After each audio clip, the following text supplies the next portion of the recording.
All right, welcome back here to Gamers Without Borders. We've got one more series from the Korean bracket, and then we'll be moving over to the world bracket here to determine 3 more names that are actually moving on to Gamers 8 in total. Joining me here to talk about our next match, we have ourselves Wardy and Ben here. It's an all-Brit trio to get things going in the Colaris Dome. And Wardy, you've come off the back of an appetizer of a series, because it really wasn't a main course. You know, I just want to really say thank you to Demu here, my good pal. You know, Ileoni said, you know, Wardy, my good mate, I'll take the ZVZ so you can have the TVP best of 5. I just, you know, I really appreciate it. You know, it was such a good match. Yeah, thanks, Ben. Really doing me a solid here. What a charitable man Ben is. I can't believe how good, the kindness of his heart he gives you that. What a lad, what a lad. But yeah. In my defense, Hero really just kind of showed up today. Like, if that Hero came out last week, like, we might have been looking at Maru literally here this week. But you never know. Like, I think Hero, like, for all intents and purposes, he made the series look bad, but it was kind of like the Rogue situation, right? Like, he just destroyed his opponent, didn't even get going. Just one of those things. It was unbelievable. I'm still reeling from it, if I'm honest. We just didn't expect it to be over that quickly, considering Bunny's awesome on the other side of things. And just, anyway, yeah, that's what it is. All right, let's talk about our next matchup here. RagnaroK going up against Creator in this best of 5. The winner does move on to Gamers 8. And RagnaroK, for all intents and purposes, I'm a little bit concerned. I don't know whether or not to be concerned, because it's been up and down, topsy-turvy for RagnaroK in terms of results lately. As a whole, he did lose to Classic just earlier here, Wardy. So what are you thinking coming into this match? Yeah, I'd say based on what's happened here in Gamers Without Borders, I actually am a bit worried for RagnaroK because he's looked weak in CVP. Like, he kind of got into decent position game 1 against Classic, but man, like, he got destroyed early game in the other games, and Creator in comparisons looked quite strong, and specifically quite strong when he's been able to get in and do early damage against DRG, for example. And to me, RagnaroK played a lot like how DRG played, where he was just taking way too much damage early in the game, and the Protoss was rolling over a few minutes later. So I am worried, because unless RagnaroK's going to change how he plays, Creator's going to have a straight-up advantage here, I think. Yeah, a good opportunity for Creator to kind of look back on that best of 5 that RagnaroK just played as well, right, Ben? And try and maybe change some things about his game, maybe manipulate what he might be doing against a guy like RagnaroK, and maybe exploit some of those weaknesses. Yeah, I mean, like, all players have little tells and weaknesses that you can exploit. I don't necessarily look at either one of these as like these massive series preppers, though. Although I say that Creator did come in pretty fancy with some of these PvZ builds that he pulled out. Like that Mass Adept thing that he did, that was actually crazy. But when it comes to like both these guys for qualifying, they should absolutely look at the other guy as doable. Like they should. I mean, RagnaroK's been a little unlucky in that he hasn't really played many or any Zergs thus far. Yeah. That to me is the matchup that I'm like, who can RagnaroK pretty much take down of any body of that race? And it is Zerg. Like, I really do. We saw it at Katowice. I think he took out Serral. So a little bit unfortunate for him. But yeah, Creator, he's tough, but he's not undoable. I'm just, again, looking forward to see what both these players bring, because this is when it really matters, eh? You've got one series left for one of the biggest tournaments we're ever going to have. Yeah, that's true, actually. I mean, I know it's ZVZ and you bring up the Serral matchup, but then you've just sparked my mind and reminded me of that infamous game that Serral left in the end of that series, which was a little bit crazy to say the least. But anyway, that's by the by. So much stuff goes on in StarCraft. We've got ourselves Ancient Cistern, Dragon Scales, Altitude Babylon, and the Royal Scales if we need it here. But, I mean, on the flip side of it, Wardy, I suppose, RagnaroK can look at what Creator was trying to do against Dark. I mean, Dark is obviously a different player in regards to Creator and stuff like that, but there isn't a limited pool of resources. You can look at what Creator was doing against a Zerg like Dark, for example. Yeah, I think that's very true, right? But I think the big issue is that it doesn't matter what RagnaroK sees Creator doing.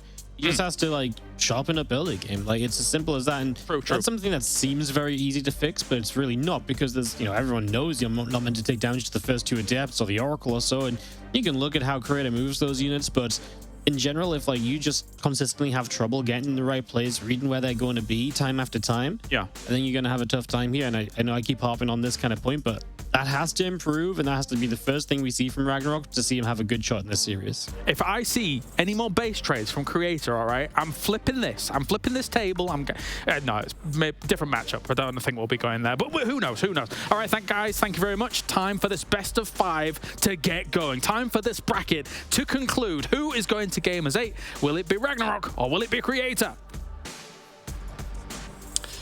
Thank you very much, Kalaris. It is indeed time for our next best of 5 series here at Gamers Without Borders. My name is Loco. I'm joined here by Pig.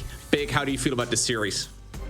Excited, mate. A lot of questions to be answered for both of these players. They've had moments of greatness and moments of frailty, unfortunately, where things have fallen apart under pressure. So I really don't know, which side I'm coming down on. I'm a fan of both players. I really feel that they're both overlooked by many fans because of the fact that they have these moments where they reach these heights, but they do struggle to reach that same consistency as someone like, say, a Maru. But I really feel they're such hard workers and very, very innovative in the case of RagnaroK especially. So I'm really curious to see which way this match is going to go. I feel like a lot of this comes down to the mind games, the scouting, and the understanding of what the other player's intentions are. Whoever's going to be more nimble and one step ahead is going to have a big advantage. All right, so here we go. Game number 1 in this best of 5 series. We find ourselves on the map Ancient Cistern, and spotting right here in the top right-hand corner with the red Zerg pieces, we have RagnaroK.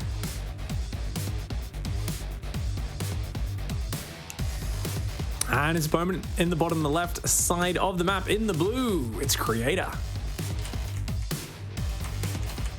Yeah, I think you bring up a very good point, though. Both of these guys have been around for a really long time. They've been playing this game for, well, as long as I can remember.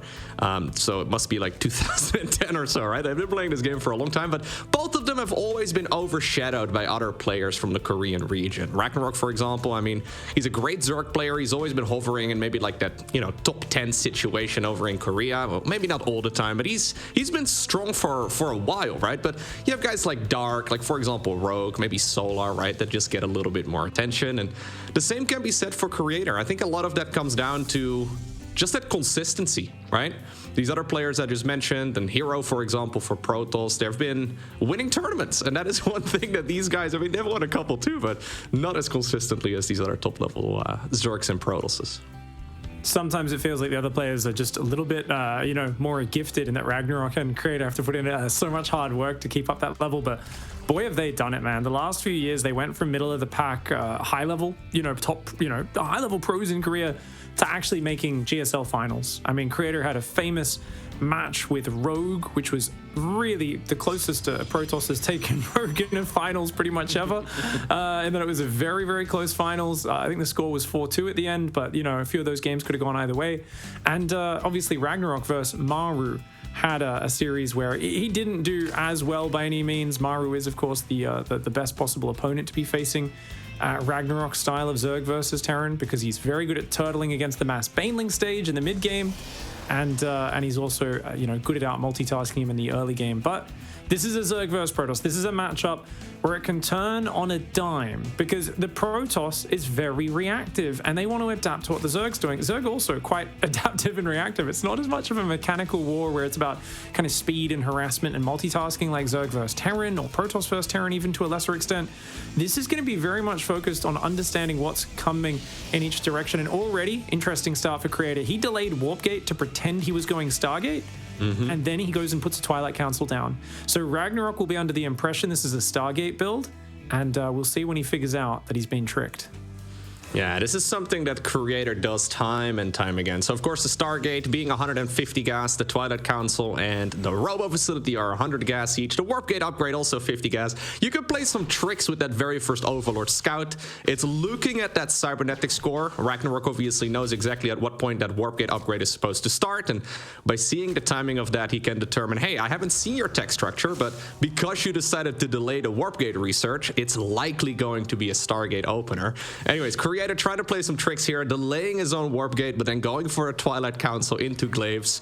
This is something that RagnaroK wants to figure out. Oftentimes, Overlords will, move back when they assume that it's a Stargate opener. RagnaroK does still have second OV out on the map, so maybe he's gonna fly in, but I think it's gonna arrive a little too late. Yeah, RagnaroK is just building lots of queens for now. Does see a couple of adepts there in the wall off. No move out to take a third yet. In of itself should be a bit of a tell. I'd expect a Roach Horn to go down. Yep, there it is. Roach Horn starts up at 4 minutes. I wonder if we see any extra gases or if RagnaroK just does a very mineral-focused one-gas style, which it looks like he's focused on for now.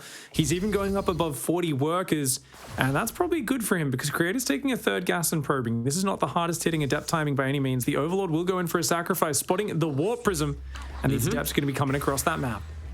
Yeah, this is actually good so far here for RagnaroK. He sees what he's playing against. He needs to make sure he doesn't lose Zerglings. If he cannot avoid it, he's going to need everything in order to pull off this defense. Sarah likes to go for a wall off usually in the natural, but that's not going to happen against this particular adept timing. RagnaroK is going to have to make sure that these adepts do not shade into his mineral line. It's really difficult to prevent that from happening. Then again, though, we have a lot of unit production already. We only have one gas, so there's a very tiny amount of roach production, but usually you just need enough roaches to keep these units occupied, right? There's spore crawlers coming up. Supply block timing. Ooh, yeah. There's spore crawlers coming up just in case of DTs. None of that is happening, but this supply block is certainly going to hurt. Yeah, very unfortunate timing. Looks like he did lose one Overlord as well. The Lings will hold off this initial amount, but if this was like a 6-gate or anything like that, if this had been a bit more commitment, that could have been a lethal mistake for RagnaroK. He's lucky to be alive, but even then, these adepts may just commit to the fight. Let's see, the Queen's nice transfuses. Really good micro for RagnaroK so far. Lings look for the surround, but they back away from it. They want to make sure that shade doesn't complete. Creator's gone for the third Nexus, but he's going to have to tech into a follow-up. He can't. He's still making adepts on the front 4 at a time with no splash damage behind this. If he commits to a fight now and it isn't really good for him, like it'll be really bad because RagnaroK will explode in drones the moment this gets shut down. Is he going to commit to the shade? No, he cancels it. He's going to go in here. He's got enough adepts to one-shot roaches now, which is a pretty hefty number. He's going to get a couple of these drones as well, making sure the Lings don't get a chance to get on top of him. A lot of the Queens here are moving, but they're not actually shooting because they're very slow. He's going to shade away 4 adepts going to the main base, but beautiful interception by RagnaroK. Creator quick to respond, saves all 4 of those adepts. He gets 5 drones and finally starts a transition into Immortal production behind it. Creator has been playing a highly aggressive game. I'm wondering where the Forge is. You know, where are the sentries? Where's that next step? But it feels like Creator is saying, I'm not going to give you any room to breathe. I'm just going to keep attacking while mixing the probes in. And I want to keep you in a really hindered position. I don't want to give you any space to tech up.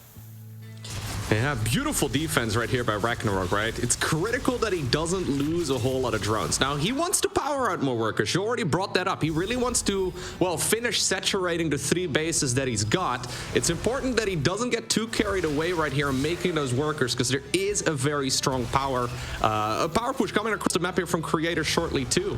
Like you said, there's no upgrades, there's no splash damage, there's none of that. It's just a whole lot of adepts and then a couple of immortals. At this point, the Zerg doesn't know about it yet, so he's slowly investing in more tech. We get that lair finishing up right now. We're going into an Evo chamber as well. He hasn't really taken a lot of damage, and so far the defense has been stellar, but he needs to make sure he starts powering up a lot of units here very soon because Creator is going to go for 1 lethal attack here very quickly. It's a shame RagnaroK's Overlord, it doesn't see the gas on the natural missing, right? Like, it's out of vision, I believe. So it's such a shame that mistake is there, because if that moves in, he would not be droning right now. RagnaroK would be like, wait, why are you still on 3 gas? Like, he's already seen a lot of adepts, but look at how well it's been hidden. Cleans up the Zerglings that's created before sneaking out, and he's even taking gases on his 3rd. He's like, oh, yeah, you know, and he is actually planning to have an economic follow-up, but he's trying to sort of sell a story here. Roaches and Banes are making. RagnaroK needs so many Banelings, and he's got to get those onto these adepts. The Banelings could save him here. Feels like RagnaroK, if he can just get a bit more time and get those upgrades, he'll be in a great position. Creator's not going to give him that time. He's committing right here, right now. Yeah, there's Banelings available. He does cancel that shade right there at the last possible moment. I would love to see that Spore maybe moving a little forward as well, but either way, that Warpin is going to finish. Not a lot of drones have gone down just yet. I don't think he can really commit to a shade because he's likely going to lose. Oh, I say that. He's likely going to lose a lot of them as soon as he finishes it because Banelings are still in the natural. Excellent movement right there by RagnaroK. The Prism, did the Prism go down? Please tell me the Prism didn't. Prism with the 2 Immortals fell. That is a massive mistake right there from Creator, because the main problem here is that there's gonna be a Zerg counterattack immediately. He doesn't need to stay here. Basically, the whole Protoss army just got cleaned up. He can go straight across the map. Yeah, no, that was an abject failure there, unfortunately, for Creator. The problem with that attack is a lot of attacks, you see they've got the counter, you back off, you go to the next step. Those Adepts are not a good unit the longer the game goes. Creator needed to force a fight and try to trade them off favorably, but he got a bit desperate, and obviously, you know, if he has 2 Immortals and a Warp Prism, a few of those Adepts left alive, he might be able to defend this counterattack. As it is, he has a handful of Blink Stalkers, a couple of Shield Batteries, and he's trying to get to Disruptors, but he's got no time. Yeah, those Disruptors are going to have to be absolutely perfect. There's a large Zerg army available. Banelings rolling into the middle line too. No reaction from Creator. Okay, so he's just going to end up losing basically everything there. That is very unfortunate, but the main mistake was losing that Prism, right? If that Prism was still available, this army wouldn't really be here at this point in time. Still, though, Creator does have a pretty sufficient force. It's just that this is going to be an uphill battle from here on out. Blink Stalkers are a unit that look ridiculously overpowered when you have the critical mass, because the way they maneuver with Blink, you can chase down small squads of enemies, but you can also just blink back the weak Stalkers, you don't really lose any, and it spirals out of control for the Zerg. When you are far, far short of that point of critical mass, they look pathetic. For their cost, 175 resources each, they have some of the lowest damage output in the game. And that's part of why they have to be that way, to balance the fact that they've got a teleportation ability on a 7-second cooldown. Like, it's insane how good Blink is. That because of that, everything else has to be a little bit softer for them. You know, they shoot up and shoot down as well. So they're one of the most multi-purpose units in the game. Creator right now is trying to get value out of them. He's obviously got Disruptors and Colossus building. I think the Colossus is really smart, but you probably only want a single one to deal with the Zerglings. I think Disruptors are going to be everything you want to bet on as Creator in this game. Yeah, for sure.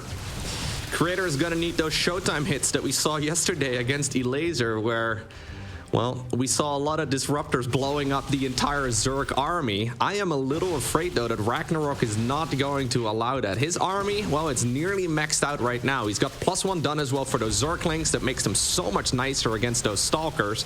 He's doing a good job keeping them alive, but now the Zerg army is flanking this. There's the first Purification Nova. Not getting a lot of damage done. This fourth is definitely not going to happen. RagnaroK now also running. Yeah, at the third. Oh, he did react in time. Good reaction by him this time. He's not going to lose anything. A Pylon and an Assimilator for about 12 Banelings. Sick trades for Creator. I always love this point in PvZ where you've got the Zerg in an almost like unlosable situation, but the Protoss starts defending really perfectly because they have less things to manage, and you're like, oh, it's so heroic. But, you know, it's usually going to end up being a Pyrrhic victory at best, where, you know, you win a small fight, but you don't have the economy to keep this going. The Colossus and the Sentries trying to stop those Zerglings. Disruptor shot gets only a single roach. More Banelings on the third base rolling in. He killed the Nexus. He thinks it's a planetary fortress, man. Like, that is ridiculous. I mean, honestly, can run away, but a Nexus can't, mate. yeah, same, I guess, for a planetary, right? A Nexus can't even lift off. How pathetic. Anyways, that is a disaster right there. I was giggling a little bit at the force field right there as well, protecting the main ramp, but not the wall off in the natural expansion. Yeah, this has been going downhill for Creator for a little while. The Colossus far forward. There's a Purification Nova. Okay, catches a couple of the roaches, but I mean, if you... Oh, that was much better. If you end up losing all your spellcasters, too, there's no more sentries here. I don't think this is going... playing a very good StarCraft game. I mean, this is not bad StarCraft at all. Obviously, his big aggression was a heavily committed build, but it doesn't feel like he's fumbling from behind. I'd be a lot more worried for him if in this scenario you could see him starting to make all these uncharacteristic mistakes. True. Whereas when a player just keeps playing really well, even from a very bad position, it shows they've got a strong mentality. But of course, RagnaroK will swarm in and push him out of the game in a moment. Pretty good spreadies as well against the Disruptors, not letting any of those land in a big direct way. And as the Ling Ravager comes in, going to take him out. But, you know, handling such a scary game one. Hats off to RagnaroK for the way he navigated what was a really, really difficult game. Yeah, it's very easy to accidentally lose half of your economy, right, to a couple of Adepts. RagnaroK defended the Adepts really, really nicely. And honestly, like, if there's one mistake, right, in this game that you can't make as Protoss, it's losing the Prism, especially with 2 Immortals inside of it. Honestly, from there on out, it was a disaster for Creator. I quite liked the game leading up to that moment, although, you know, the Adepts, you mentioned it, they don't really do a whole lot in the mid-game. He sort of needed to force a battle there, and I guess he was really focused on the Adepts because of it, but Yeah, if you lose the Prism, you lose the 2 Immortals, immediately the Zerg player counterattacks. He's got nothing to really defend, just a bunch of Blink Stalkers and some desperation disruptors. It was unfortunate. I think if that Prism would have stayed alive, this game would have looked entirely different. 100% with you there, Loco. A stressful situation, and Creator did a good job of piling on the aggression and looking for the mistakes, but they weren't to be found. Creep was good connecting the bases, the Queen movement was fantastic, and when this big attack came in, finding a lot of Banelings pre-morphed is not what he wanted. I mean, in general, the army versus worker numbers were great. RagnaroK had some issues yesterday up against Classic with trying to go to 75 workers and Aspire. He's not making that mistake today. If he sees any signs of aggression, he's like, okay, stop at 66, 64 workers, make the Roach Baneling, because yesterday I kept getting caught off guard by these attacks, and really it was a frustrating series for him. So nice to see him kind of fix that issue and clean this game up. What a very nice hold. I always feel like, I'm sure for you it's probably similar, Loco, but handling those waves of adepts, figuring out how much are they building probes, how much are they warping in, how many drones can I squeeze in while splitting your Lings and Roaches and Queens and all that. It's a minefield. It really is. It looks simple what RagnaroK did. It's not. It's so hard. No, it's very hard. It's also difficult to figure out how committed Protoss usually is, right? Because this was a 4-gate Adept opener, but if this was a 6-gate, if this was even maybe an 8-gate, right? Something insane like that, how in the world would RagnaroK hold on with only a single gas and then, a couple Roaches here and there, mostly just mass Zergling? It could have looked like a very silly loss from RagnaroK. He didn't really have the information there because he scouted with an Overlord, I guess, but you can't really get all the gateways. So yeah, you're taking a couple of guesses here. He may have scouted the timing of the 3rd base, and that can be a bit of a giveaway, but it's difficult, right, to figure out exactly what you're playing against. And well, I guess StarCraft is a game with imperfect information. You always have to make a couple calls that are difficult to make, but I think overall RagnaroK played a really good game there for sure. 100%. And Creator came out of the gates looking to set the pace of the series, and he did just that. He said, I can throw anything at you. And that is the secret to Creator's play. It's the secret to keeping his opponents on edge and worrying about what the next step is. This man would love to be playing some bigger, longer maps, giving him more room to respond like that last one, more room to get up to the Mutalisk tech that he's been enjoying lately in this matchup. But we'll see what he can do. Representing Alpha X in the top left, it's RagnaroK. Yeah, who's sending a drone out at like 13 supply. He's also going for a gas geyser. Okay, his opponent down here in the bottom right, he goes by the name of Creator. Creator is going to probe scout in the middle of the map. Did he see that drone? He did not. No, he missed it.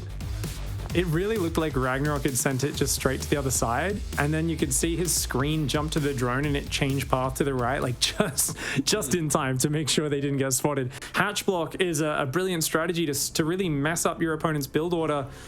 Creator has shown he's very good at dealing with it in the past, and interestingly, there we go. The hatchery does go down.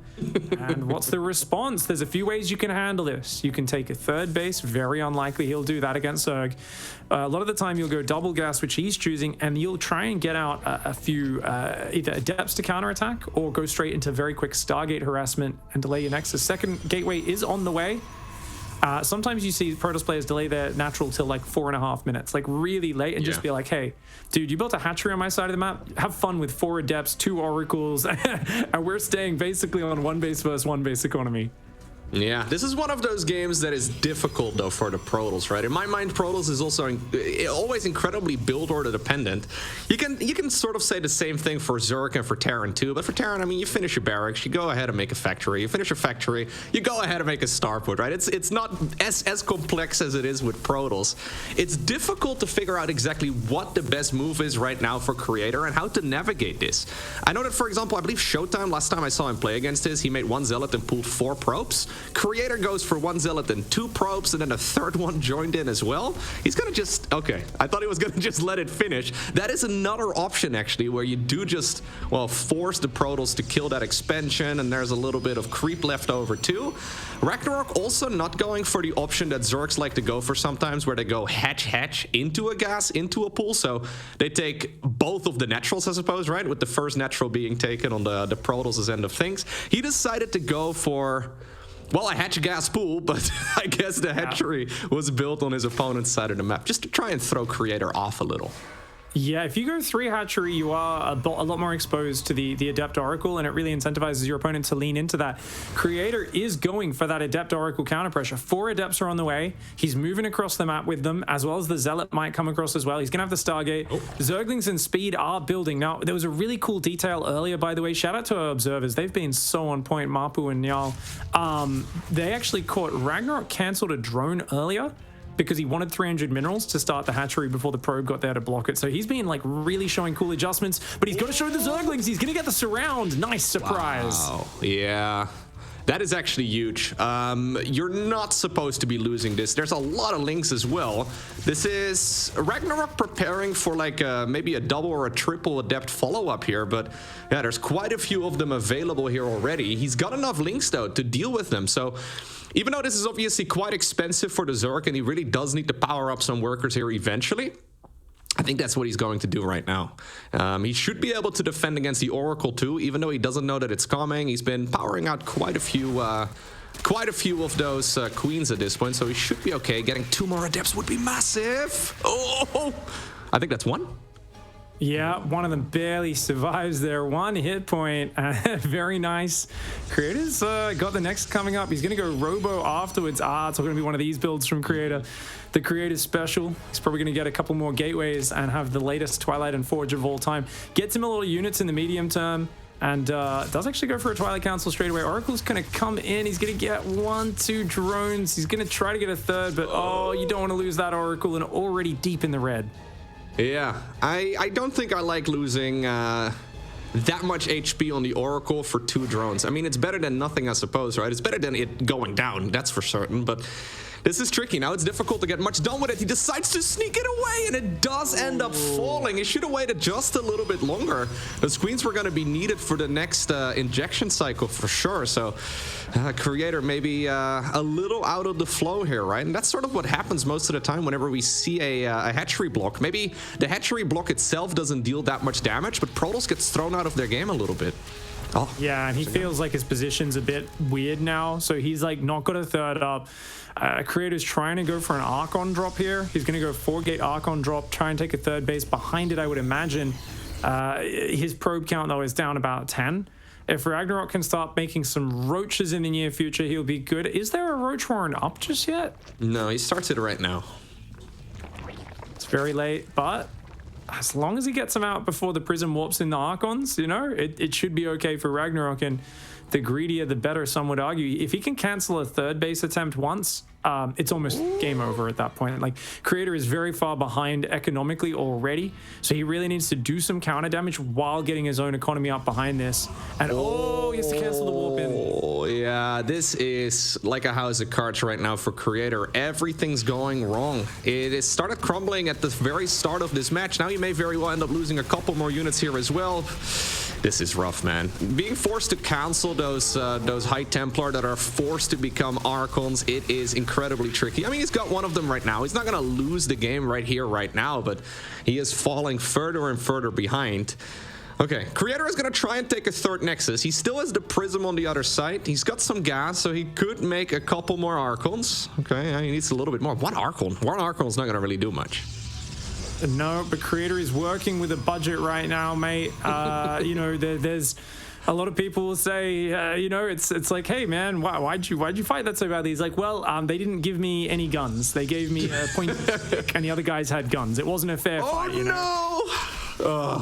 Well, this is a rough game right here for Creator. He almost lost the Prism too. Well? No way. Oh, this is a disaster, mate. Creator, this is really unfortunate for him. I feel like he played game 1 really well. RagnaroK defended well, but RagnaroK says, let's answer some spice with some extra spicy opening. Goes for a hatchery block, messes him up totally, and now RagnaroK's like, hey man, look at me, I got 72 drones. He could take a 4th base, a 5th base, and go into Mutalisks all at once, and there's not much Creator can do. Creator pausing the game just a little bit. He's gonna try his very best to get back into the swing of things here, but everything's been incredibly rough for him. This is one of those games where I feel like if this was a ladder match, I mean, this is obviously a big tournament that they're qualifying for, right? But if this was a ladder match, I wouldn't be surprised at all if Creator decided to Well, maybe tap out already, right? Because everything's been going wrong for him so far in this game. That being said, he still has a good amount of probes. He's got a decent amount of scouting information. He's securing a third nexus. So he's going to try his best to claw his way back into it.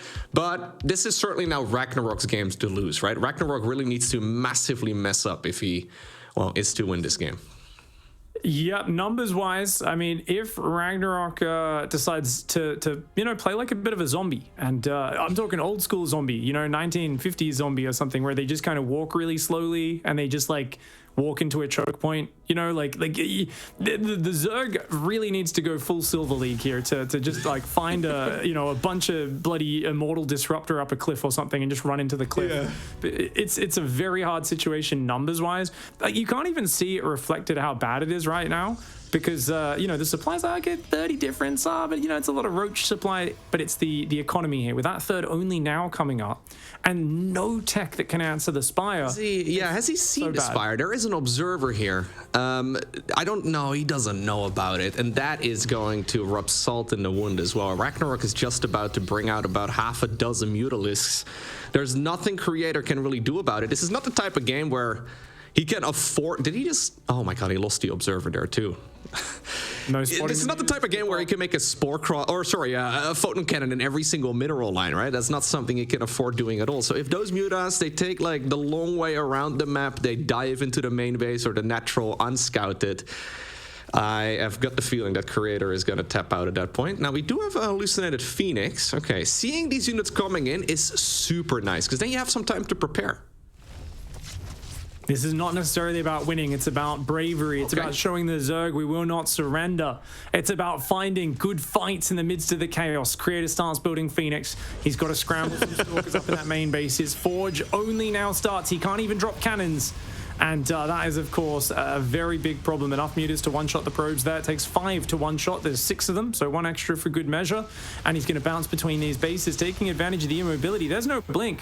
The Archons in a red hit point prism pursuing the Mutalisks is one of the most dangerous counters in the game. It technically does counter the mutas, but if they turn around and shoot that prism down, it can go very bad.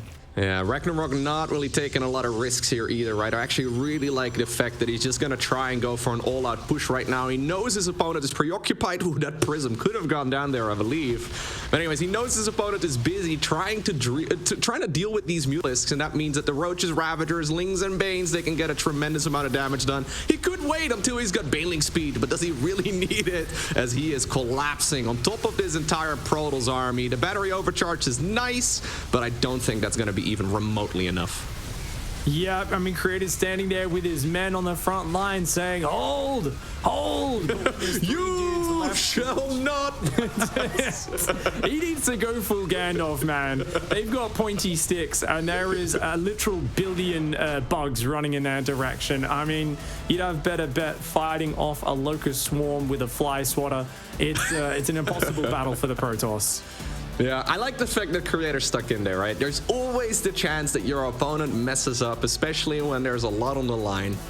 And yeah, he obviously had a rough start in this game. I mean, it really was like a house of cards coming down. He struggled a little bit against the proxy hatchery. He first pulled 2 probes, then he pulled a third one. That's always an indicator to me, at least, that he feels a little uncomfortable. And from there on out, it just never really went well, right? The Adept getting surrounded inside of the Zerg's natural against slow Zerglings.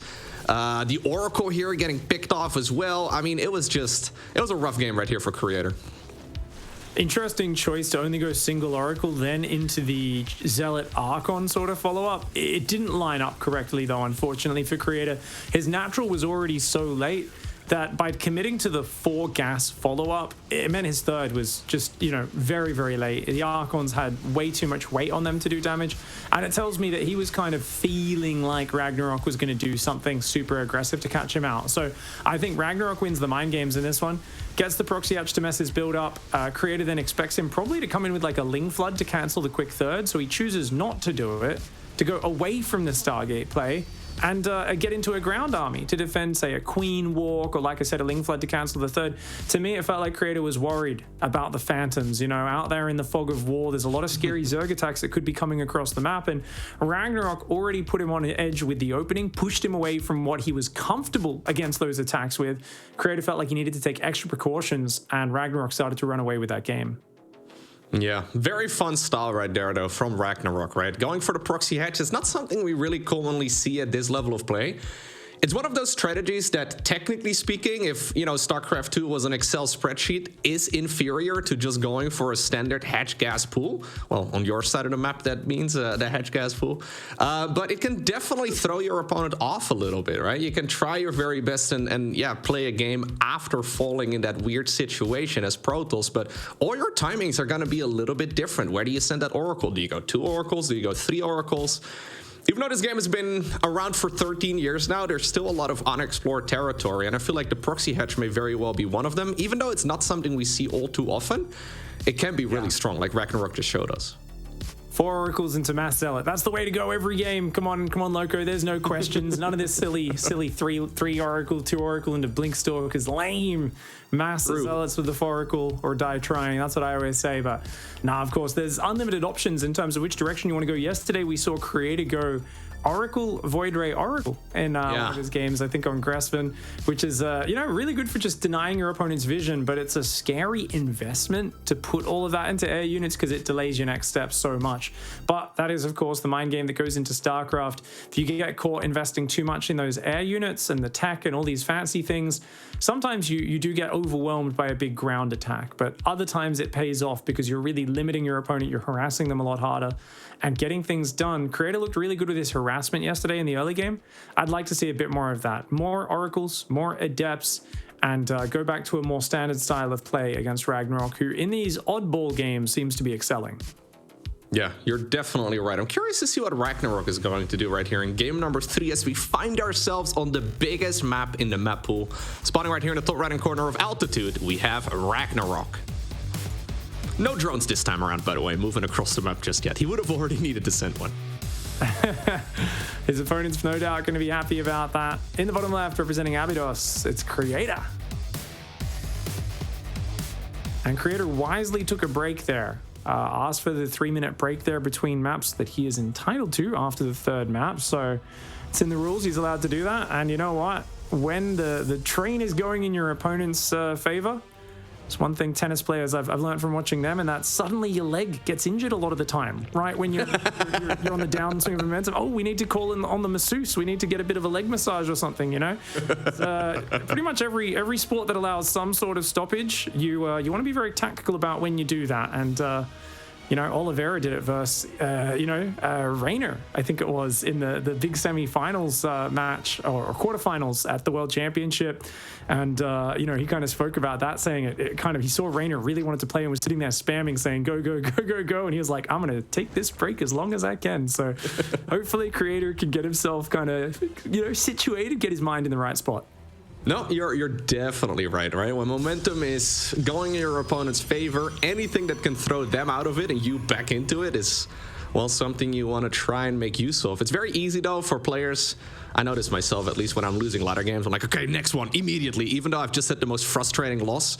And then, you know, your next game, you're not really with your head in the next game, right? You're still thinking about the 15-minute mark in the previous match that you just wrapped up, and then suddenly your build order in the next game is a disaster.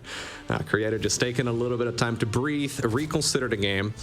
The previous match was a bit confusing for him. I mean, he made some critical errors, but we're now in the next match, right? We don't really have to think about that one very much anymore. It's not like he strategically lost out big and he needs to, you know, evaluate that game for the next 3 hours. He knows what he did wrong. He knows what he should fix. And, well, let's see what he approaches it, or how he approaches it right here on Altitude. As he does go, okay, for the Warpgate research, cancels it, goes into the Stargate. He's hoping that RagnaroK is now looking away and not rechecking before he starts it back up.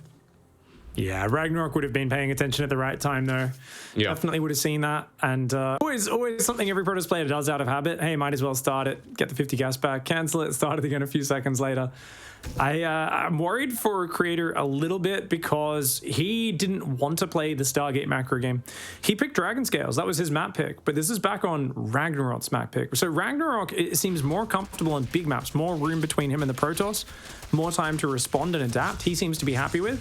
He went for the bit more of a gamble, the proxy hatch, the block on Creator's map, and now is back in his comfort zone.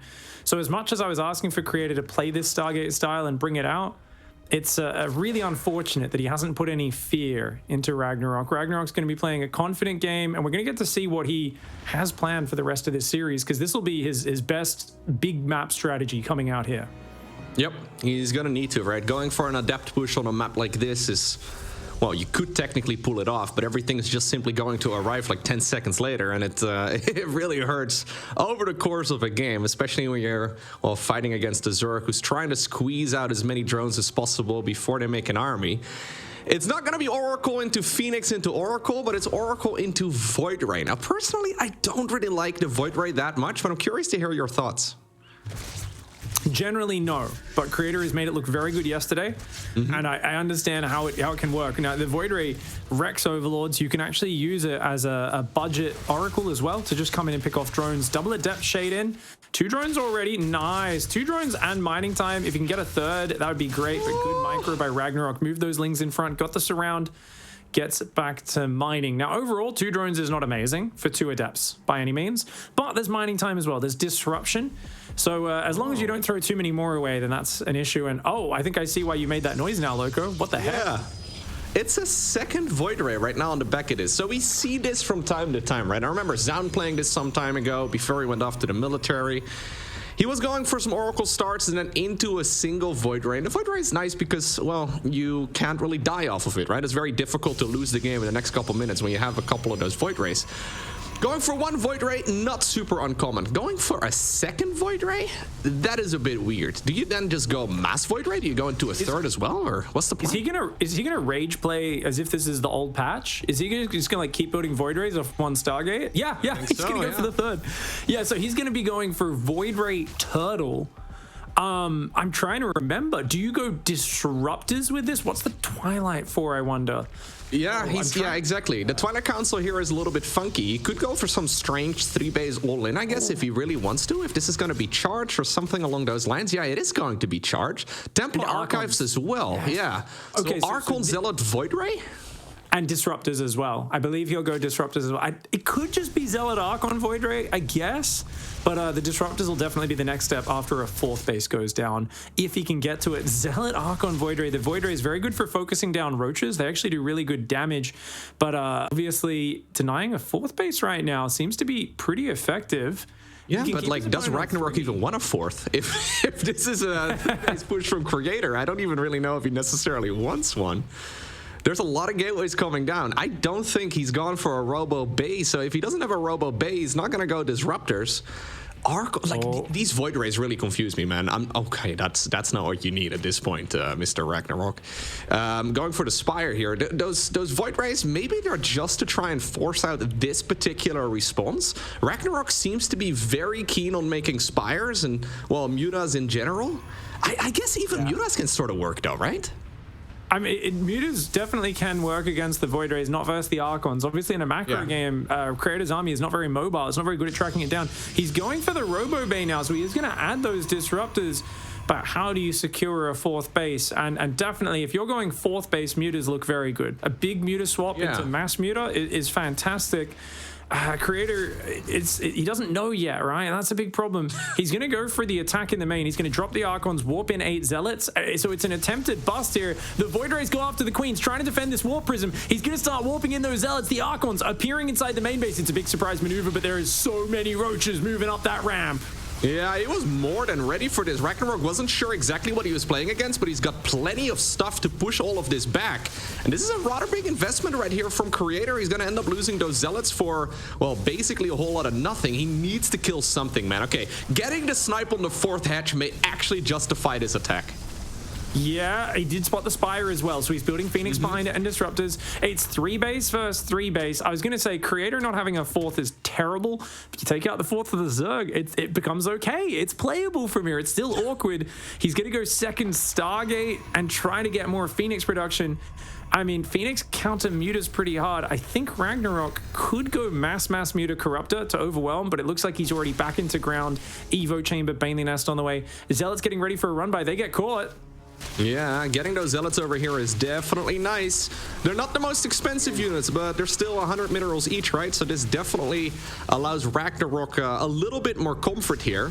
He's got Mutas out at this point as well. They're currently on the left side of the map, ready to fly into the Protoss' main base. There's one Phoenix sleeping on the job. There is, however, a photon cannon. And that's because he saw this push coming in from a mile away. Then again, no protection in the natural. This is still going to kill a lot of probes.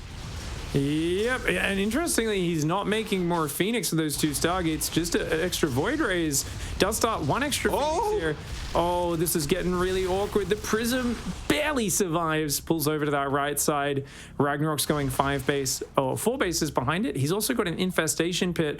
RagnaroK, it seemed like he wanted to play Ravager Bane, but now he's looking like he wants to go to Lurkers. Roaches, Muters, Lings, Bane Tech, Hydra Tech, and on the way to Hive Tech, all in the production tab. That looks very confused. That looks like right now RagnaroK's build is having an identity crisis. No, you're definitely right. Honestly, like also, okay, we're going to go for the gold base. Fair enough.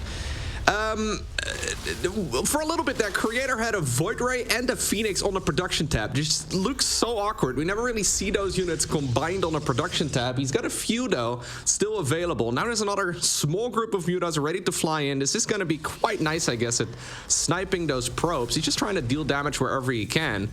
Hive does come up, and in the meantime, Protoss is also going to go straight into the fleet beacon here. RagnaroK is going to have ultimate flexibility. I just worry that he's giving a bit too much time to Creator by going into so many different pieces of tech. So don't get me wrong, he's far enough ahead. He could still very, very cleanly win this game. You know, he's got a lot of options available to him, but Creator's army is growing in size. And I don't know if Hydra Bane is necessarily the massive counter to deal with this mass Archon Void Ray ball it's building. I mean, Vipers will be great against the Void Rays. Flux Veins is coming in, the Void Ray speed. He's like, yeah, that's all the fleet beacon's for. I want the Void Rays to move quicker. Creator's going for a crazy maxed out army. This is super cool build. Flux Veins into Anion Pulse Crystals. New meta confirmed. This would be a little bit funky, although these Disruptor hits are massive. At the same time, though, Zerk is blowing up a bunch of probes right here down south. He could right-click the Nexus again if he wants to, man. He's considering it, I think, but... RagnaroK and Banelings. Oh, my lord. Oh, my lord. Okay, well, he decides to just leave here. I think that's probably the best choice, but I think he could have gotten the Nexus. I've got to be critical of RagnaroK just because he only got 7 probes. He threw away all of his roaches. He's still got a lot of supply in Mutalisks. He's going into Hydra Bane. I'm worried that Creator, with all the tech in the world, is going to get a free pass to get there. No, Creator moves out of position. The Banelings roll back in, and RagnaroK gets some value. He could have gotten at least a couple more there. But anyways, now the Mutas are moving in over here as well at the 4th base. Yeah, those Archons and Void Rays are pretty good. You know what? Flux Veins, the movement speed for the Void Rays. We don't oftentimes see this on the screen, but yeah, we have Void Rays chasing around Mutas, and it works quite well. I mean, the Lurkers aren't out yet, right? We don't have that much of tech right here for RagnaroK. He didn't even make Lurker tech. It's just he's just Hydraling and a couple Vipers, I guess, for support. This is a very scary Protoss army. Yeah, this is a little bit odd here. We've got the gold base did get taken, by the way. So rare we see that Watchtower mechanic get used, but Mass Hydra, it's not the late game transition you need. And RagnaroK was looking set to win this game in the series 3-0 after shutting down that big drop attack in his main, the surprise move that Creator went for. But ends up letting this one slip into dangerous waters. He loses his 4th and 5th base. He's got a new base going up on the right side, but he's losing a lot of workers. And the problem is, it's not like he's giving up ground and waiting for Broodlords to pop. He's waiting for +2 melee to pop. It's still just a giant ball of Hydras. Yeah, this is a very scary Protoss army. He doesn't even have that many Banelings in the mix here either. Now the Vipers do show up. Okay, they can abduct those Purification Novas. That's kind of nice. Making sure that those Disruptors don't deal that much damage. But StarCraft is just a numbers game, right? And most of the time, and Creator just has way more stuff.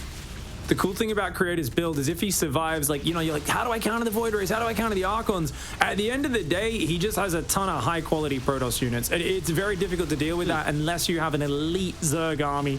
We're talking lots of Lurkers, lots of Broodlords, something along those lines, maybe some Infestors in the mix. The Parasitic Bombs are slaying the Void Rays. That's great, but he's got nothing to deal with the ground army. And Creator keeps himself alive with the Void Ray Archon Zealot Bust. Oh my lord. That one got absolutely crushed, but he fights back, he defends, scrambles to his feet, and sniping the 4th base apparently was enough to keep him alive in that game.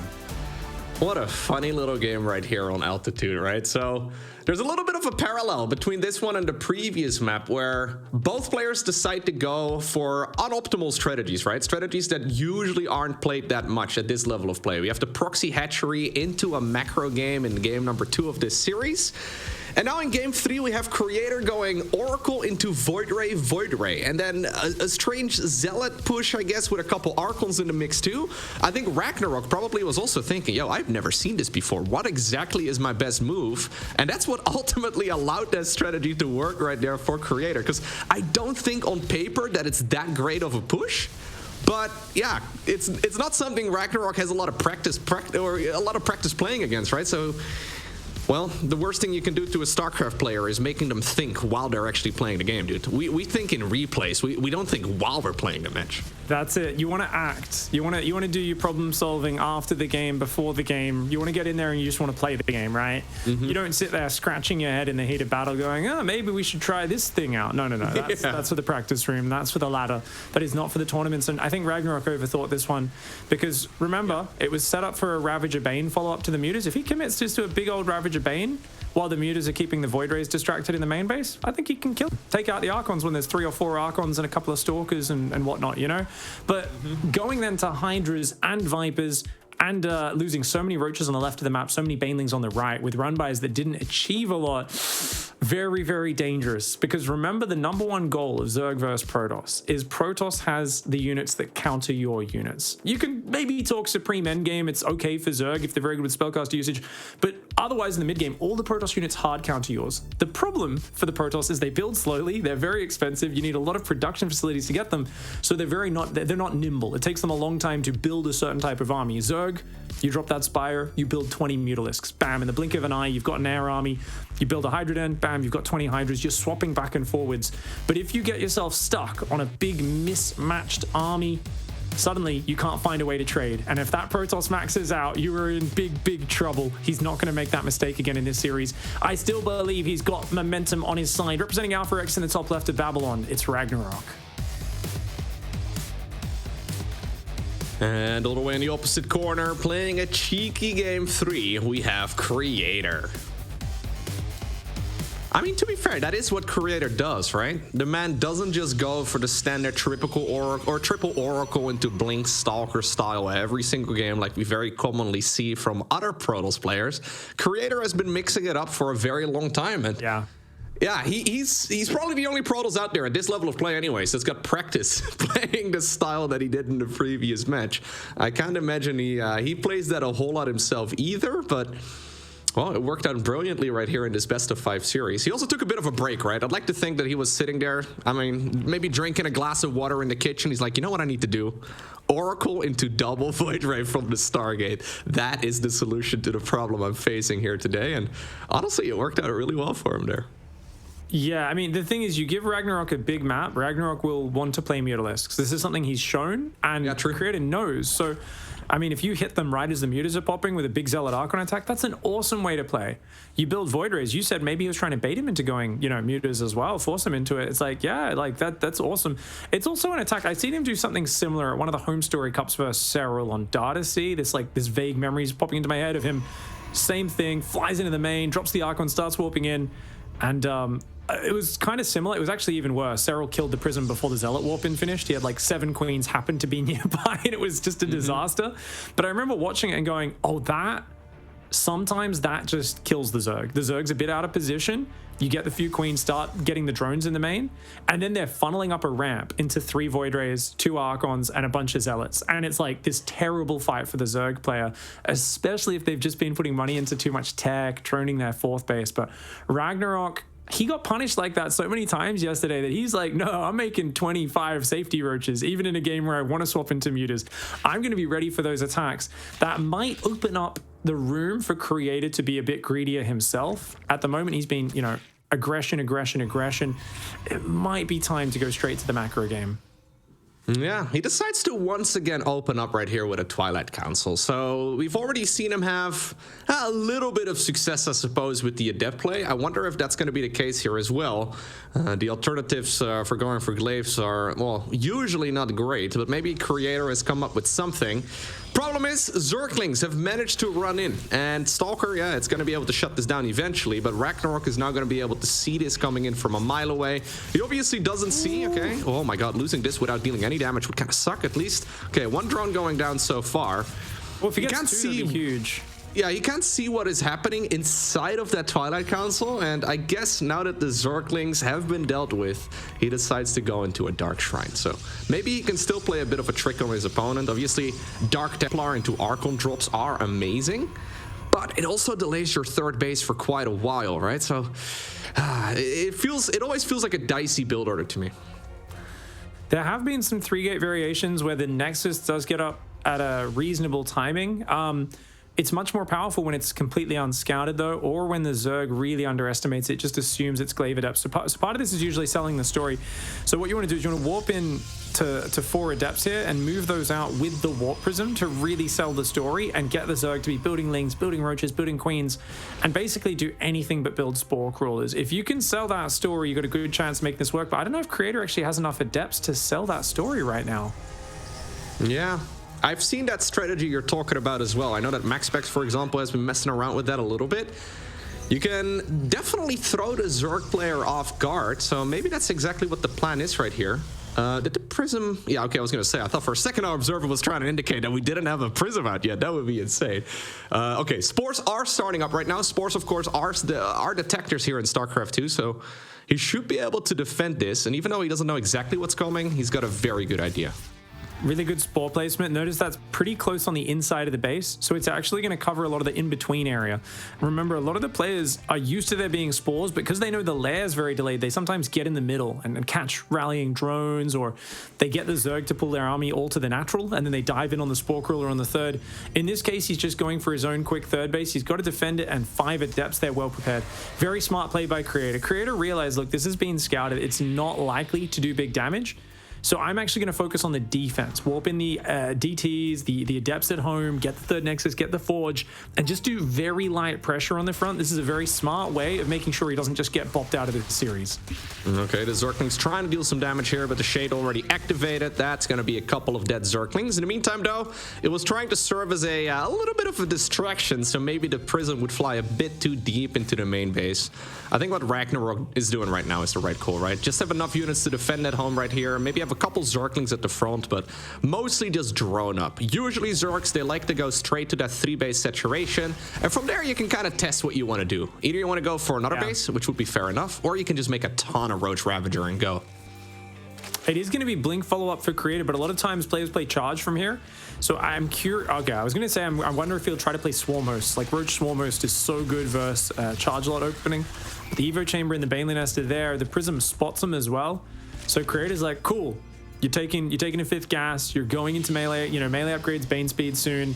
And going into Stalker Immortal against that, it looks like Creator still wants to feint a bit of aggression, or maybe even get a cheeky snipe on the 4th base. Yeah, that would be absolutely massive. At the same time, we do have a little bit of an attack over on the other side of the map too, but that one will be pushed back. Just a few Zerglings. That always scares me a bit though, right? When we have a couple of those expensive Protoss units out on the other side, looks like they're just going to be able to walk back home though, and well, mostly just threaten the kill on that 4th base right here from RagnaroK. More Archons are making, these are the mineral expensive Archons, but having a few of those in the mix is fantastic against the enemy Banelings. Disruptors will come in behind this as well for Creator. RagnaroK has not shown signs of wanting to get any extra tech. He's not even droning that 4th base. It's almost finished. No drones have been built for it. RagnaroK and Creator both look like they've got a lot of respect for each other. Like, no one's wanting to take a risk, and indeed it feels like RagnaroK wants to go aggressive, but with Baneling speed and melee so far away, he really can't do much. He's got to drone that 4th base, and indeed, there we go. Drone start up. He's going to take a gas. RagnaroK playing a very cautious mid-game. Disruptors are going to be Creator's best friend. There's no way he can die anytime soon. If Protoss can get a 4th base up, raise the Disruptor count, I actually think Creator's in a very decent position. Yeah, no, I think you're definitely right. He doesn't have, RagnaroK that is, a lot of creep on this side of the map. I'm always trying to, you know, what would Serral be doing right now, right? Say Serral was playing this match, what exactly would be different? And I think Serral would be creeping that top section of the map all over. He'd probably be pushing the creep right here in the center as well. There are going to be attacks on his side of the map soon enough, and RagnaroK at this point, well, he's going to go for an attack himself. So his plan is to try and prevent the game from ever going there, but he needs to be very careful. Creator's been making a ton of army for a long time. He's even got a Colossus in the mix right now. RagnaroK has one plan always. It's his specialty. It's called Banelings. And that is exactly what he's going to do. Good plan. Banelings from the top. Roach Ravager trying to distract. A beautiful setup by Creator. But his probes, can they escape? Nowhere to run, nowhere to hide. So many Banelings coming in right now from all sides. Nowhere to go. Oh, huge booms. Massive hits on the probes there. Nice move for RagnaroK, but his army is now cornered. And Creator, I wouldn't be surprised if he just counterattacks. Yeah. I feel like he's just going to chase him home across this map. He lost a lot of workers. He's got to chase RagnaroK back. Does he actually commit to the push, though? 3 Archons, 3 Immortals, a Colossus, 13 Stalkers. Oh, he's picking off so many units. Focusing down the ones furthest away to make sure there's no retreat here. RagnaroK is on nothing but Ravager Baneling. He's going to need a perfect surround to hold this. There are a lot of scary units available right now for our Protoss players. Zerglings were thinking about going in for the counterattack, but they're going to be needed at home right here. The question is, RagnaroK, he just killed his opponent's economy. Can he actually shut down his opponent's army as well? Not a lot of force fields available, okay? Immortals, they dodged the corrosive bowels just barely in the nick of time. Prism in the back as well, just warping in as many reinforcements as possible. And now drones are forced to evacuate, but only 7 of them get burned by that Colossus. RagnaroK doesn't have the greatest tech. Creator has an option to probe up now. He's killed the 3rd base. It's 3 base versus 3 base. He could probe up and chill, but he's not going to. He smells blood in the water, and hungry Protoss here, when they smell that fresh Zerg meat ready, they are going to harvest it, mate. A lot of Roach Ravager Ling Bane not effective in choke points. He needs to flank. RagnaroK needs to split part of that army around. He needs to loop around the right side and come from 2 sides. From one side, his Banelings, Roaches, they just can't be effective. That's exactly what he's doing right now. He's trying to set up a bit of a surround over here. He wants to collapse on top of this Protoss army. Creator, though, is waiting, right? He's waiting until that creep dissipates here. He wants to make sure that he takes the best possible fight. He's just warping in as many reinforcements as possible. He knows he just shut down his opponent's 4th base as well. Or maybe it was the 3rd base, I'm not entirely sure, but it doesn't matter much. He knows that the eco, at least for a little bit, has been evened up, although Banelings are ready to change that once again. Boom Boom makes Zerg happy. Stalker's trying to bait the Zerg into a bad position, but wait, no, he won't take the bait, so Protoss is just going to move on forward. A lot of the Stalkers going down here, but that is so much Archon Colossus. The Banelings are going to jump on top. The Colossus Archon spreading out beautifully. The Baneling splash not landing at all. The Colossus does get focused down, but there's still a lot of Archons and Stalkers left over. RagnaroK with only Roach Ravager, and that wall of Archons just will not go down. Brilliant engagement right there by Creator, man. That split was absolutely flawless. He was microing everything in the meantime there too. GG is cold. And despite the fact that RagnaroK managed to clean up a lot of his opponent's economy with those Banelings, and he probably felt happy for a little bit, the counterattack there from our Protoss proved a little bit too much.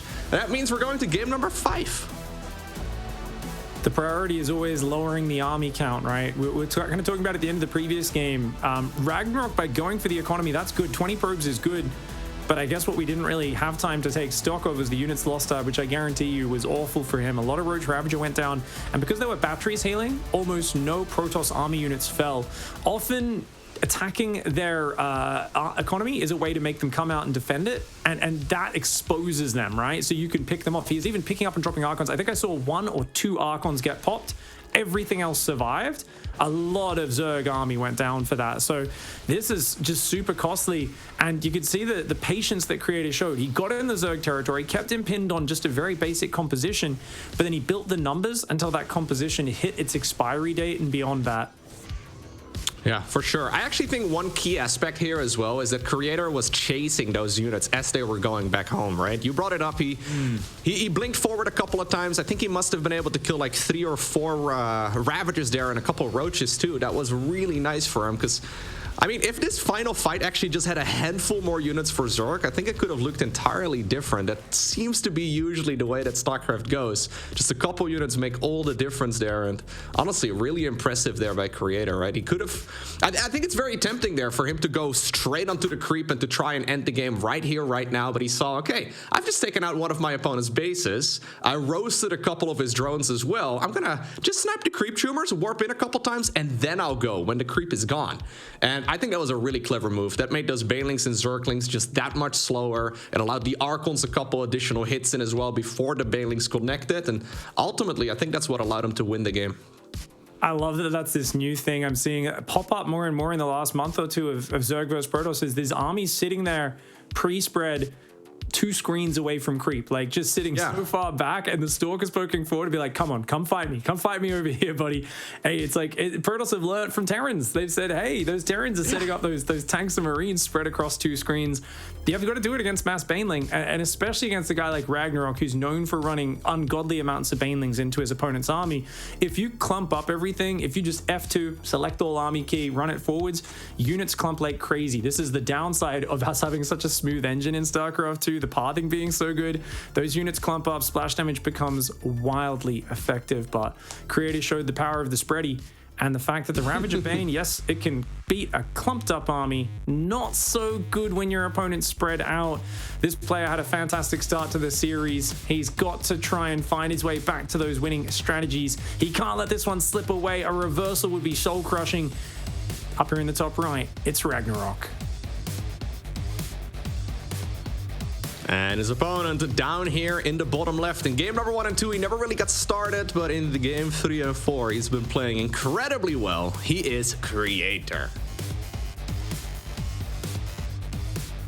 Very, very cool style right there by Creator. But I think you're actually very right there. Like, we used to see War Prisms getting sniped, right? In those late game situations where Protoss is forced to go for an all-in.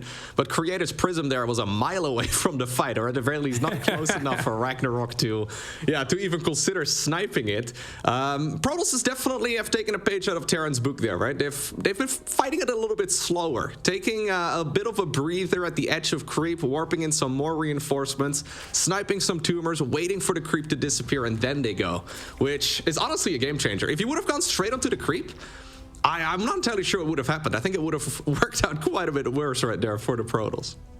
I wonder if the meta's going to evolve and we're going to start to see Zergs just send a 3 Ravager hit squad like halfway around the map, and they like rock up, kill the Prism. I mean, if you kill the Prism, that's the end of that fight pretty much, right?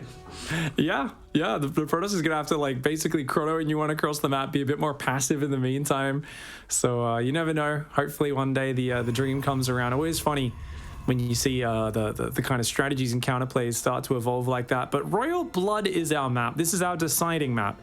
And this is probably, I would say, the most balanced, the most kind of fair of them. RagnaroK was picking big open maps, Cistern, Altitude. He looked great on both of them until the final stages, of course, of Altitude. But Creator, he liked small maps, and I think it's because he has this dynamic pushing style, right? What have we seen? Glaive Adepts into more Glaive Adepts with Immortals. We've seen lots of Archons, Archon Zealot, Blink Stalkers coming in as well, but lots of ground focused pushes, and we are keeping our eyes on it. That Warp Gate does get cancelled, Stargate goes down. Once again, yeah. Creator going for the strategy that he feels most comfortable with. So looking at the stats, according to Liquipedia, at the tournament level, so at the highest level of StarCraft 2, we've on this map had 70 wins for Zerg and 73 for Protoss. So indeed, roughly about 50% win rate for both races on this particular map in this particular matchup in tournaments. So very specific, but it certainly shows that this is a very balanced map. And Yeah, I'm curious to see what they're going to end up going for here. It's going to be a Stargate opener once again. I'm assuming it's an Oracle. It may be an Oracle, but we'll see. Lynx once again get in, by the way, twice in a row. Yeah, I mean, I really do like getting out of the map to pressure the Zerg. I think it's, there's such a priority on denying scouting that a lot of players are, just staying at home every game, and the Zergs are being greedier and greedier, but it is annoying if you've got this adept here to let them in. You're like, it's a bit of a bummer, but well handled. And I don't think seeing the Oracle is the revelation, right? Spotting a Dark Shrine, much bigger scout, much bigger tell. Yeah, seeing the Twilight Council is certainly nice. At this point, RagnaroK knows he's playing a normal game. Now, he does have a couple of Zerglings out. So they're running on over towards the left side of the map, maybe trying to snipe that probe as it comes out to try and take the third base. Oracle probably just barely did not see those Lings there, and I actually kind of like this move here at the front. This is usually around the time that probe moves on over, and you know what? This adept from earlier is very low in hit points. A good pull right there on the probe from the mineral line. Oracle in the meantime, though, on the other side, is it going to get any damage in? Such a quick response from Creator, but ow. Gets a drone for its trouble. Luckily survives with about half hit points. The Adepts come in and grab another worker, so he's getting a bit of aggression here, which is good. And RagnaroK really wanted to cancel that third base. And against the normal follow-up it would have, but not if your opponent's going second gate, Void Ray, and second Oracle all before taking a third base. Now the problem here for RagnaroK is he's got to be worried. He's going to see like, hey, that third is... It's kind of late. Like, what's going on? Is there going to be a Glaive Adept follow-up? But when he spots the Void Ray, he should be able to kind of calm down and realize, okay, there's no urgency around building roaches. I need to do nothing but drone up right here.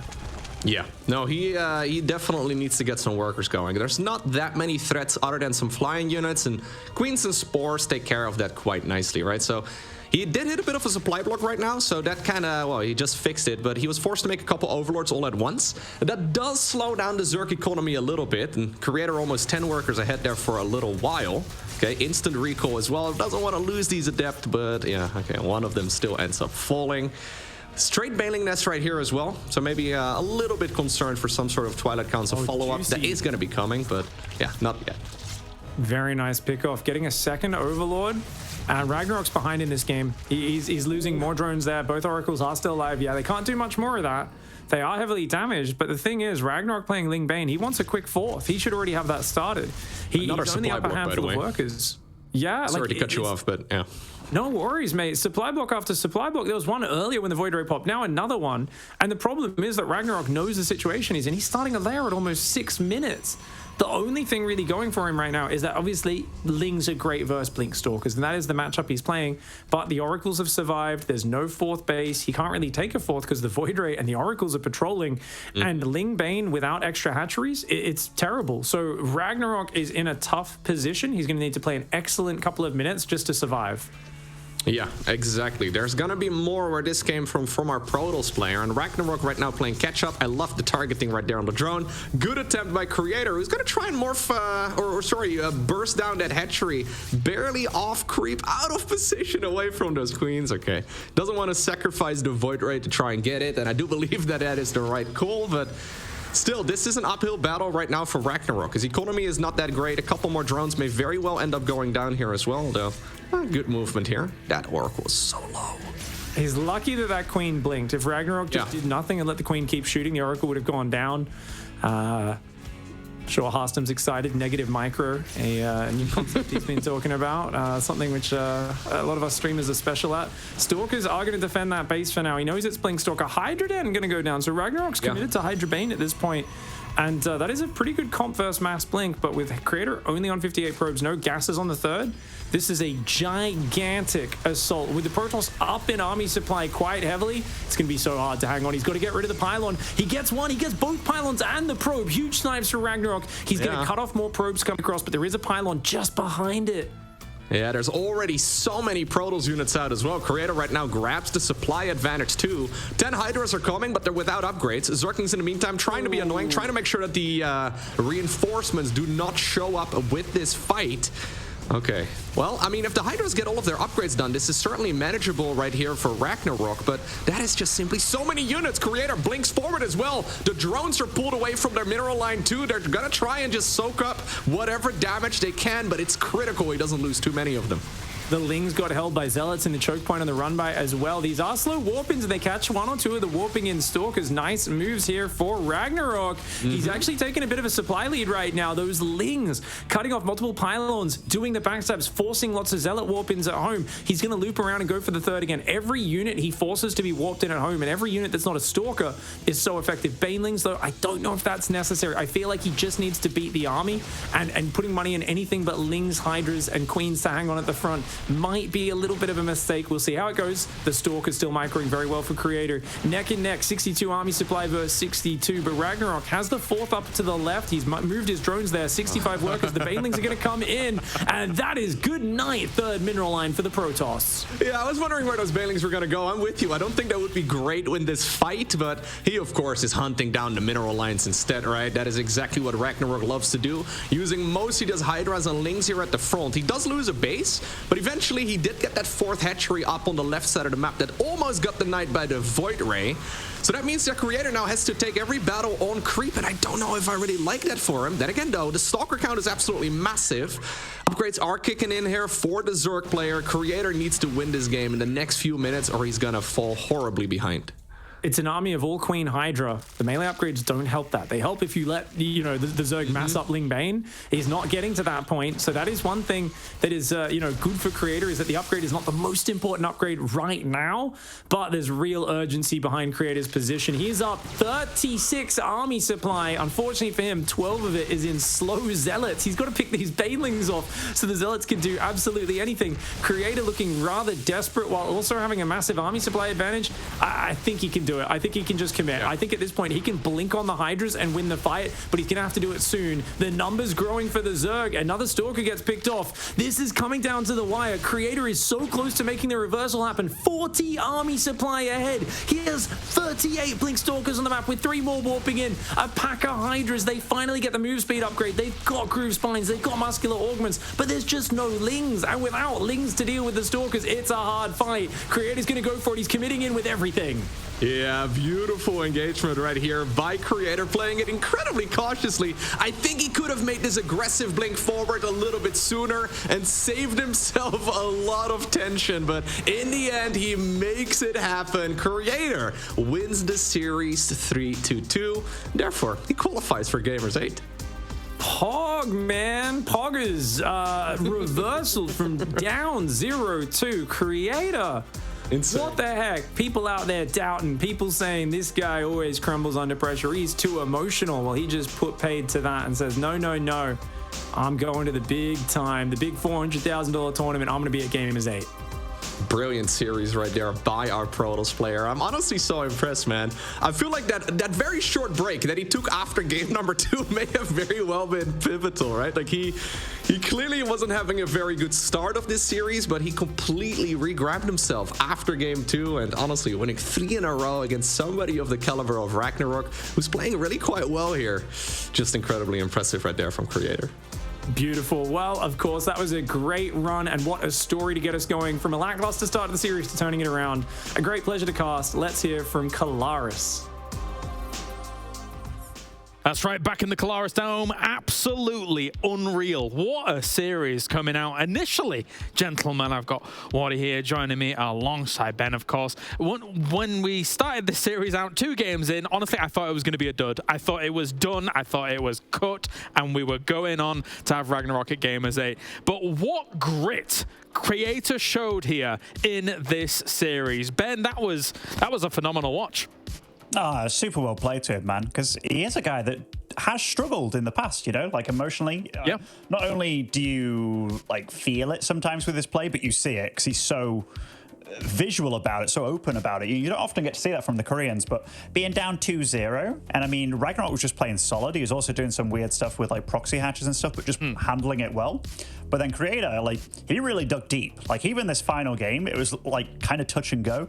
He wasn't going for upgrades at all. It was just pure Stalker. There was no thinking about what was happening next. It reminded me of that movie Gattaca, man, where it's the 2 boys are racing and swimming. It's how do you always beat me, even though I'm a superior being? And it's I saved nothing for the swim back, and that's exactly what Creator did in that series. He saved absolutely nothing and put it all on the line, and it was great to see from him. Yeah, that was very apt, considering he'd lost so many of his probes. It needed to be then and there with those Stalkers to make it work out. Wardy, what did you make of it? It was brilliant watching the recovery happen when you could see, kind of as we look at the highlights here brought to you by Aramco, RagnaroK with such a great lead in this series, but Creator never giving up, never surrendering.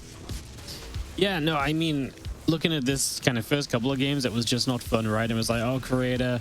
Yeah, it kind of felt like the start of first game as well, had some hope, and then just losing the Prism with the Immortals and everything, just brutal. And, you know, first game, I'm like, okay, Creator, you can bounce back from this, but game 2 looked bad, man. Like, the Lings get in, and this is the sort of game where I feel like Creator, especially in the past, gets a little bit tilted and everything. And we keep mentioning this because it has been such a characteristic of him. But to turn it around from 0-2 down, you know, with the second game looking like it did, just kind of dominance from RagnaroK, and to kind of keep us cool in big moments in games 3 and 4 and 5, because from here on out, there wasn't like, you know, super easy. It was always close. It was kind of down to the wire. Yeah. So yeah, just very cool to see from Creator, and just well played. Like, once he kind of figured out, okay, solidify my early game, and then actually in the later stages, RagnaroK's not getting teched up soon enough. He really did a fantastic job with that. Here's where the fight back truly began. As I mean, there were some interesting moments as this fight back occurred here, Ben, of course. I mean, the heavy commitment to having those kind of Void Rays come in from Creator to try and make that push work. Seemingly, it was able to do enough to keep him alive in this series. And then we moved on to a lot of Archons all being spread, good to go. And I think it was what? They soak up like 18 Banelings alone themselves. So when they get spread out, it's not exactly easy to kill them off. Yeah, I think RagnaroK was like playing pretty solid, but he just didn't expect Creator to be so gung-ho. Like, here, he's on 3 bases with 44 probes, but 0 upgrades on these units. Like, even these Zealots, look, they're waddling in. They're old age pensioners let out of their homes, you know. They are, like, he was absolutely all about just fighting back and really kind of gunning with it. Even that game before, he was down to like 38 probes, and RagnaroK just wasn't prepared. It was one of those situations where it's like you poke the bear, but you're not ready for the bear to start running at you. And yeah, Creator went full-on bear mode in this series. And how many Protoss is that now? That's a good chunk of Protosses joining the boys. Yeah, that's right. I mean, we needed some. Here they are. We were not disappointed by it. Creator 3-2 in an insane comeback against RagnaroK in that last game. By the time all the Hydralisks had gone, I think he still had 37 Stalkers. So he really hit that critical mass, it's fair to say. But what a win. Congratulations to Creator, moving through to Gamers 8 alongside Hero down here in the lower bracket. It's going to be good to see how he's going to fare over at Gamers 8 here, Wardy, and also we have Classic and Cure being able to move on from this bracket as well. Yeah, Classic, Cure, Hero. I mean, I just got to say that I'm sad about all the players that don't make it, because there's so many fantastic names. The Bunny, Gumiho, right? Like, these guys especially, I feel like were so good this weekend. Yeah, definitely. Really commendable performances from a lot of players here. You could really see how much it meant for these guys to try and qualify for such a big tournament, Ben, all things considered. Oh, yeah, absolutely. I'm really happy with like the level of play that people have brought, though, and just like raw tenacity. Like, you've really felt like everybody really tried their hardest. And yeah, it's unfortunate for Bunny that he went out 0-3 in the way that he did, but it's mainly because of how well Hero did and turned up today. It just looked like a different player, didn't it? Like the past week, the previous day, the Hero today was just fresh. He was clean. He was feisty. It's been really cool StarCraft so far. I was a bit bummed when it was 0-2 in that series, because I really thought, oh dear, like, you know, 3-0, 3-0 is not what you want. But holy crap, well played to Creator, man, because that's really hard to do, to come back from 0-2. It's why it's one of the best esports to watch on the planet, because you never know when the comeback is going to be coming along quite like that. It was a great watch, and that is it for the career bracket. We're going to go to a break, and when we return, we have 4 more series to go here, and they're going to be all in the world bracket. 2 more players will move through to Gamers 8 to round out the 16 that are moving on from Gamers Without Borders. See you